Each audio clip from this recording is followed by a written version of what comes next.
eh bien ce livre démontre comment est-ce que les mathématiques ont été utilisées en Égypte, au Mali, dans tous les grands empires africains, mais ils avaient leur écriture dans laquelle ils exprimaient les équations, ils formulaient les équations, et ça permettait de résoudre les problèmes de l'heure. Et je vais vous donner un exemple que j'ai soulevé ici. C'est surtout tous ceux qui ont fait le collège connaissent ce théorème-là qu'on appelle le théorème de Thalès.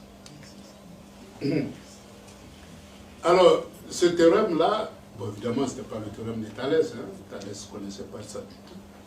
Eh bien, c'était en Égypte où on construisait les pyramides. Eh bien, Thalès était parti en Égypte et son maître lui a demandé de mesurer la hauteur d'une pyramide.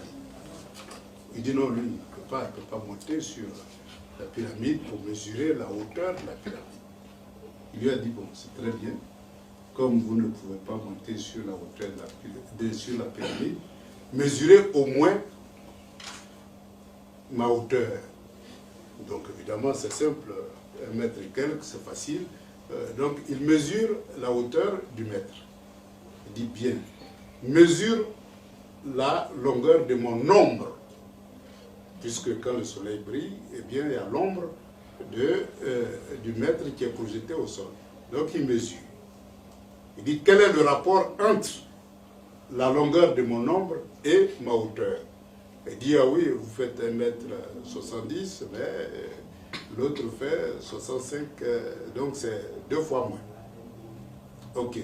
Mesure maintenant l'ombre de la pyramide. Donc il mesure l'ombre de la pyramide. Il dit déduit la hauteur de la pyramide.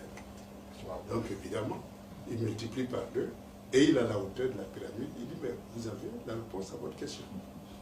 Donc vous êtes capable de calculer la hauteur de la pyramide par la mesure de l'ombre de la pyramide. Et c'est ça le théorème de Thalès.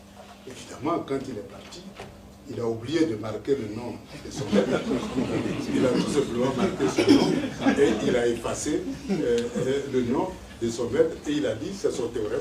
Et on est venu nous enseigner ce que nous avons enseigné. Et si vous voyez toute l'histoire de la science, eh bien c'est rempli de telles anecdotes.